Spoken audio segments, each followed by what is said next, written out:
एक राजमहल में काम करने वाली जाती थी। तो अब राजमहल में जो काम करेगी वो तो उसका लड़का था। वो राजमहल में जाती थी इसलिए उसके लिए रोक टोक नहीं था। तो एक दिन उसने छज्जे पे राजकुमारी अपने बाल सुखा रही थी, उसकी दृष्टि पड़ी। अब राजकुमारी का सौंदर्य, उसकी पोशाक, उसका मन आसक्त हो गया देख के ही। पर वो सोचा मैं उसका पुत्र हूं जो इस घर में पोछा लगाती काम करती, भला राजकुमारी मुझसे क्या प्यार करेगी। पर अब मैंने ऐसा रूप नहीं देखा, अब मैं जी नहीं सकता। घर वापस हुआ, खाना पीना बंद कर दिया। कई दिन जब भोजन नहीं, उदासी, तो उसकी माँ ने पूछा तुम क्या चाहते हो, कौन सी ऐसी बात है। अगर कोई पीड़ा है तो मैं राज महल में सेवा करती हूँ इसलिए राज वैद्यों को बुला सकती हूँ। महाराज मेरी प्रार्थना सुनेंगे क्योंकि मैं उनकी सेविका हूँ। क्या चाहिए तुझे, क्यों ऐसा करता है। और इसलिए तो उनका बता तुम रहे माँ, पर तुम भी नहीं दे सकती। मैं जब आप काम को जा रही थी तो मैं महल गया, राजकुमारी को देखा, मेरा मन आसक्त हो गया। अब मैं उसके बिना जी नहीं सकता और उसको किसी भी तरह प्राप्त नहीं कर सकता, इसलिए मैं मरूंगा। मैं उसके बिना नहीं। एक दृष्टि मन चाहा सौंदर्य देखा तो प्राण न्यौछावर कर दिए, सारे भोग फीके लगने लगे और शरीर का भी प्यार छूटने लगा। मैं शरीर छोड़ूं, देखना प्रेम की महिमा देखो। और उसकी हिम्मत कैसे पड़े मां की, पर पुत्र से बढ़कर कोई नहीं है। उसने अपनी जान की भी परवाह न करके राजकुमारी से मिलने का समय लिया और गई और कहा कि मैं आपकी चरण सेविका हूं, आपके महल का पोछा लगाती हूँ, साफ करती हूँ। जो कहने जा रही हूँ मृत्यु दंड देने लायक बात है, पर यदि आप क्षमा करें तो मेरी हिम्मत बने। तो उन्होंने नहीं नहीं, आप बोलिए क्या बात। तो उनका बता रही हूँ कि मृत्यु दंड ले आप दे सकती हैं मुझे। मेरा पुत्र आपके रूप यौवन पर आसक्त हो गया है और जिस दिन से देखा उस दिन से भोजन नहीं पाया। कह रहा मैं प्राण त्याग लूं, बस मैं आपसे भीख मांगती हूँ कि मेरे पुत्र को मेरी सामर्थ्य ये कहने की नहीं है कि आप मेरे पुत्र का वरण कर लें, पर मेरी सामर्थ्य कि आप मेरे पुत्र को बचा लीजिए। तो उनका ठीक है, आप भेजो पुत्र को। वो बहुत विवेकवान थी, पुत्र है तो उनका तुम मेरे इस रूप पे आ सकते हो। तो कहा जी, 3 दिन बाद आना, अगर ये रूप आपको पसंद आएगा तो मैं ये शरीर आपको दे दूंगी। जाओ, खाओ पियो मौज से रहो, 3 दिन बाद आना। उसने राधिक सोच होने वाला पदार्थ ले लिया, जो पानी ही पानी, पानी ही पानी। 3 दिन लगातार 20-50 सोच, और उसको स्वर्ण के पात्र में रखवाया। 3 दिन बराबर सोच होने के कारण चेहरे की आकृति बदल गई, शरीर ऐसा। बुला उसको और मल के ढक्कन खुला रखो। पूरे कमरे में बदबू, घृणित बदबू, उसमें बुलाया गया। जाओ राजकुमारी बुला लो। पहले तो इतनी बदबू, 3 दिन का मल वो खुले पात्र में रखा, वैसे किया। जब राजकुमारी के समीप गया तो बराबर सोच होने के कारण आकृति, शरीर का वो तेज, वो सब। तो उसने कहा कि वो तेज कहाँ गया। बोले उस घड़े में भरा है। उल्टी जैसा लगा, भगाओ। राजकुमारी ने कहा इसी शरीर से प्यार करते हैं, भाग क्यों रहे हो, यही तो चमक रहा था। ये मल मूत्र ही था जो चमक रहा था, शरीर का ढांचा तो वही है, कहाँ जा रहा है। नहीं हमें बात नहीं करनी, राग खत्म हो। सही पूछो, हमें एक ऐसा प्यार चाहिए, जो कुछ भी हम कर रहे हैं सब प्यार के लिए कर रहे हैं, अच्छे से समझ लो, बस प्रेम चाहिए। और वो जगत में कहीं मिल नहीं सकता। एक धनुदास नाम के महान संत हुए हैं, उनका जब ब्याह हुआ तो उनकी पत्नी बहुत ही अनुकूल और सुंदर थी। इतने आसक्त हो गए वो कि एक क्षण भी उसके बिन, ये कुछ जो महापुरुषों की लीलाएं होती हैं उनकी सारी इंद्रियां एकाग्र होती हैं, जिधर लगती है ना भरपूर लगती है। पूरे आसक्त हो गए। अब सामान बाजार से लाना तो वो जा नहीं सकते, पत्नी के साथ चलेंगे। पत्नी ऐसे चल रही हो, आप बैक उल्टा चल रहे हो, छाता लगाए, धूप न लग जाए, क्योंकि मैं इस रूप को प्यार करता हूं। और एक एक कदम पीछे। ये आचार्य चरणों के शिष्यों ने देखा तो सब हंस रहे थे, लेकिन वो एकाग्रता पूर्वक, वाह यार, अपनी इंद्रियों को इतना एकाग्र कर दिया इस पे, किसी तरफ नहीं देख रहा। कोई उपहास की बात, पत्नी को ऐसे देखते बैक चले तो उपहास हो रहा था। आचार्य ने कहा तो बहुत काम का आदमी है, इसने अपनी इंद्रियों को एकाग्र कर लिया, अब मोड़ना है, मैं इसके दर्शन करूंगा। आचार्य चरण गए नजदीक, कहा ए भाई मेरी तरफ तो देख ले, उधर ही देखता रहेगा। बोले जी नहीं सकता इसके देखे बिना, आसक्ति होती। तो उनका क्यों इतना आसक्त क्यों हो। बोले ऐसा रूप है, ऐसा गुण है, ऐसा प्यार है कि मैं नहीं अलग हो सकता। बोले अगर इससे बढ़ के, तो बोले हो ही नहीं सकता, क्योंकि प्रेमी जिससे प्यार करता है उसकी नजर में उससे बढ़कर कोई नहीं होता है। ऐसे प्यार में जैसे चपत नहीं लगाते हैं, कहता है हो ही नहीं। जे ही स्पर्श किया और संकल्प किया, ते सामने ठाकुर ललित त्रिभंगी मदन मोहन, जे ही रूप वो दर्शन, छाता छूट गया, पत्नी विस्मृत हो गई, और वो महान संत से धनुर्दास जी नाम के हुए, दोबारा देखा भी नहीं पत्नी को, क्योंकि असली रूप का दर्शन और असली प्रेम का दर्शन हुआ, सब छूट गया।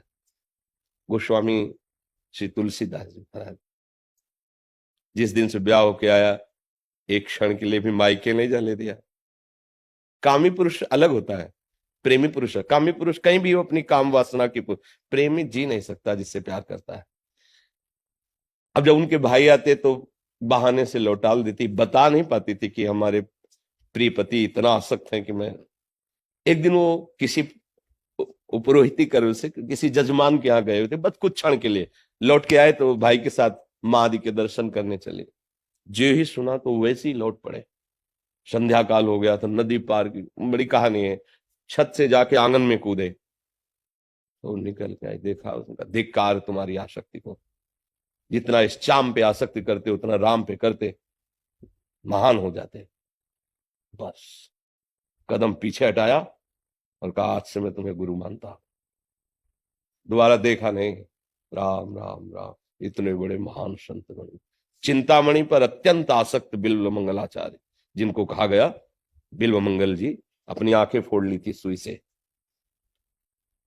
उनके पिता ने उनका ब्याह किया, बहुत सुंदर लड़की, शायद इसकी आसक्ति पे फर्क पड़े, और वो लड़की पतिव्रता थी।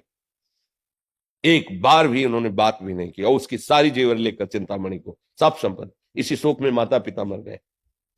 अब चिंतामणि तो वैश्या, धन नहीं, धक्का मार के बाहर निकाल दिया।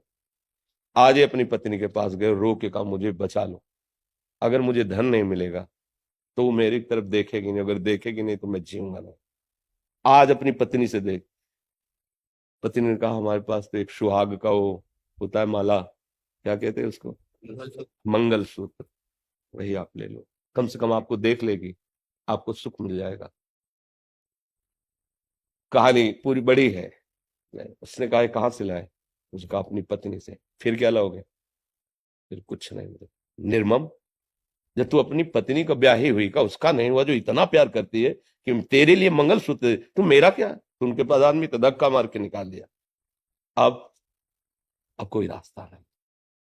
जिसका कोई रास्ता नहीं होता उसे भगवान के भक्त मिल जाते, संत जन, उनको भगवान का परिचय मिला कृष्णचंद्र जी का। तो जैसे जलते हुए आग में किसी को गंगा की धारा मिल जाए, नाम जब भगवत चिंतन, शांति मिली। वो जो वियोग चिंतामणि का था, वो आसक्ति जो थी उसका मोड़ हुआ प्रभु की तरफ। एक ही वर्ष हुए थे, मन में आया कि मैं विचरण करूं, एक आश्रम में न रहूं। तो वो विचरण कर रहे थे, आगे जा रहे थे, तो गांव बाहर मंदिर था, सरोवर था, तो वहां देवी पूजन के लिए माताएं बहनें आती, तो एक नौवधू जा रही थी पूजने, बिल्कुल हूबहू चिंतामणि जैसी। अब फिर वो आसक्ति जागृत हो गई। बहुत मन को समझाया, बस वो पीछे लग गए। वो पूजन की वापस होकर के गई, जब घर में गई तो ये दरवाजे तक गए। और उसका पति बहुत सुलझा हुआ व्यक्तित्व वाला स्वभाव का था। अपने पति से कहा ये कोई नीच आदमी है, चिन्ह तो वैष्णव धारण किए, पर गलत दृष्टि से हमें देख रहा, पीछे लगा चला रहा है। तो दरवाजे पे आया, हम हैं, नजदीक गए, कैसे आगमन हुआ आपका, थप्पड़ भी मार सकता था। तो उन्होंने कहा आप कौन हैं, बोले जो अंदर गई उनके हम पति हैं। बोले मुझे बचा लो, मैं आसक्त चित्त हूं, मैं एक बार भर नेत्र देखना चाहता हूँ, वो मेरी चिंतामणि जैसी ही है। उनका ठीक है, आप हमारे अतिथि हुए हैं, हम आपकी सेवा। पत्नी से कहा, तो उसने कहा प्रभु कुछ गलत, बोले हम है ना, तो चिंता मत, बैठो। आराम से उसे, उसकी भावना है ना दर्शन का, आराम से दर्शन, हिम्मत उसकी आई, पत्नी गई। फिर उसको जलन हुई, अरे नेत्र तूने मार दिया मुझे, वहां से ठोकर खाया था, प्रभु की शरण में गया, अब प्रभु से फिर तूने हटा दिया, ये अभी दिखाई देगी फिर छुप जाएगी, फिर क्या करूंगा। तो उनका मेरी एक बात मानो, 2 सुइयां में दे सकते हो, हाँ बस अभी ला तो घर है। और कहा है नेत्रो, संसार से ठुकराया हुआ भगवान की शरण में गया और तूने फिर मुझे भगवान से विमुख कर दिया सच्चे प्यार से, अब तुझे रखूंगा नहीं। जय श्री कृष्ण। दोनों नेत्र फोड़ लिए। अब जो जन्म से अंधे होते हैं उनका अभ्यास होता है चलने का, और ये तो अभी अभी आंख फोड़ी है, घर में चीख मच गई। कहा नहीं, किसी का अपराध नहीं, ये मैं अपने नेत्रों का अपराध मानता हूं। चल पड़े। लोगों से पूछा किधर वृंदावन है, मुझे वृंदावन का रास्ता बता दीजिए। अब पूर्वाभ्यास है नहीं, तो एक अंधा कुआं था रास्ते में, उसमें गिर गए। जे गिर गए, अब कृष्ण की सेवा कौन, हा कृष्ण। तो आवाज आई, बाबा हाथ दो। इतना बड़ा हाथ किसका हो सकता है, वो तो अजान बाहु भगवान के ऊपर एक सेकंड में।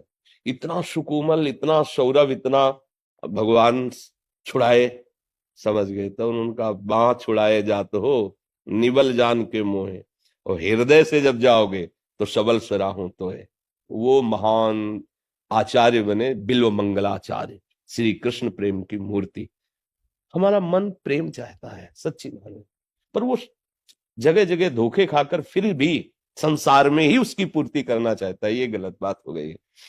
प्रेम बपू प्रभु से यदि हमारा प्रेम हो जाए, प्रभु भाव से प्रेम हो जाए, तो सर्वमंगल हो जाए। हमारा लक्ष्य है, हमारा कोई एक ऐसा हो जो अविनाशी हो और मुझे बहुत प्यार करता हो और कभी मुझे दुख ना मिले, वो केवल मेरे प्रभु ही है, दूसरा नहीं। इसलिए शास्त्रीय भाषा में कहा गया है, साधन धाम मोक्ष कर द्वारा पाई न जे परलोक सम्हारा।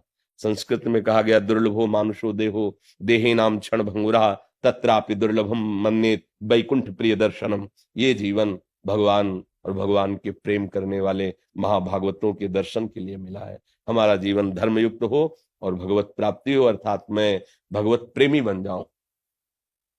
रसखान जी बालकों से बहुत प्रेम करते थे, उनका अलग अलग रुचि होती है, गलत भावना से नहीं, स्वभाव होता है, एक रुचि होती है। किसी को पक्षियों से प्यार होता है, किसी को पशुओं से प्यार होता है। जब संत जन उन्हें मिले तो उन्होंने कहा, अगर बालक ही देखना चाहते हो तो ब्रज में आओ ना, हो रहा है उसको नंद का देख लो, देखना मिट जाएगा। उन्होंने ऐसा कुछ नहीं माना कि कोई भगवान की बात कर रहे हैं, तो वो प्यार करते थे बालकों से वो। और ठाकुर जी भी बड़े लीला बिहारी, मुनि मन ध्यान धरत नहीं पावत, और वो इस लक्ष्य से क्या है कि नंद के छोरा को देखेंगे।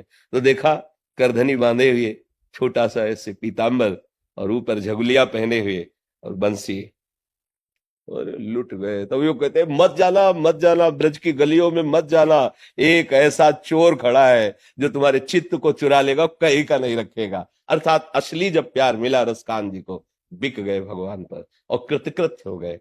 केवट को जब भगवान के चरण पखारने को मिले तो कह रहा, अब कछुनाथ न चाहिए। हमें ये प्राप्त करने के लिए मनुष्य जन्म मिला। सही सोचो, सही ढंग से। अब ये आनंद से बैठ के तुम जो कुछ भी करना चाहते हो, जो कुछ भी पाना चाहते हो, वो सुख के लिए ना। देख लो आप, जो भी सुख के लिए ना।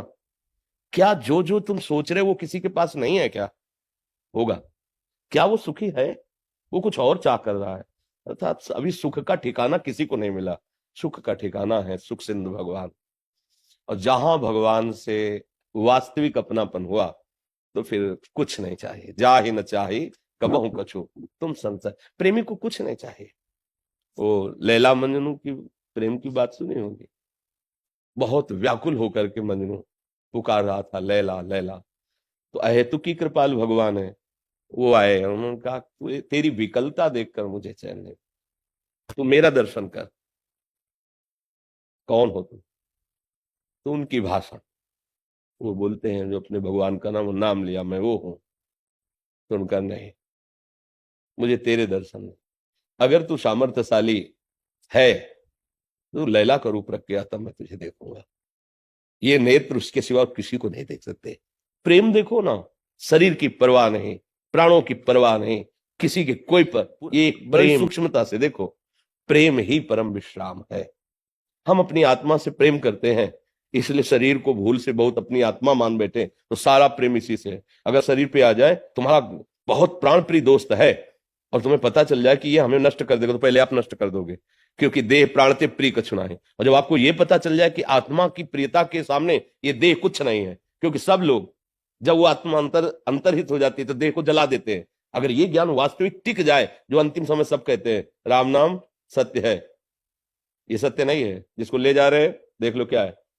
ये सबको छोड़ के जा रहा है। सत्य क्या है? बोले नाम सत्य है। बोले बैठा ले दिमाग में? नहीं, वो केवल गीत गा रहे हैं केवल वहां तक जाने के लिए, इसके बाद उसको दिमाग में ले बैठा लेंगे।